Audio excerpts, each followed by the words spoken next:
Finally যে খবরটি শুনে আমার খুব ভালো লাগলো। খবরটি হচ্ছে এই দুদিন আগে ধরে যে চলছিল ভারত সরকারের যে নতুন অ্যামেন্ডমেন্ট বিলটা হচ্ছে অনলাইন যে real money online gaming purpose bill এনেছিল। সেই বিলের বলেছিল বিলটি বন্ধ হয়ে যাবে।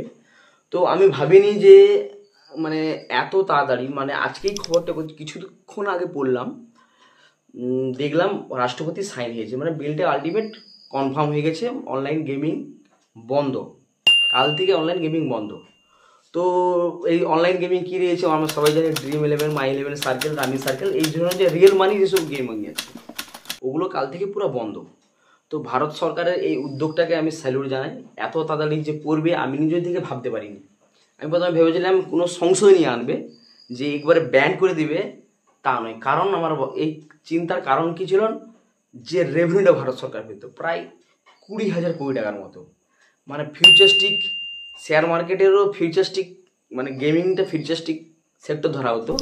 এই ধরনের স্টকেরও অবস্থা খুব খারাপ সংবাদ থেকে পড়বে, যেটা অনুমান। যারা স্টক মার্কেটের রুচিসম্মত ব্যক্তি রয়েছে, আমি কোনো ইনভেস্টার নয়, আমি কোনো অ্যাডভাইজার নয়, আমার জাস্ট অনুমান, সংবাদ থেকে ওদের ঘাটতি হতে পারে। এই ধরনের জিনিসগুলো বন্ধ হওয়াকে আমি স্যালিউট জানাই।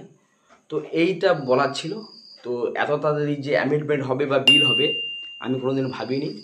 তো আমার চিন্তার বাইরেও দেশের যে সরকার যে জনকল্যাণমূলক কোনো চিন্তা আনতে পারে, তার জন্য স্যালুট। তো এই বিলটা এত তাড়াতাড়ি পাস হওয়ার ক্ষেত্রে শুধু ভারত সরকার নয়, বিরোধীরও মনে হয় সাপোর্ট রয়েছে। না হলে রাষ্ট্রপতির কাছে তাড়াতাড়ি যে সাইন হয়ে যাবে তা খুবই সহজ ব্যাপার নয়।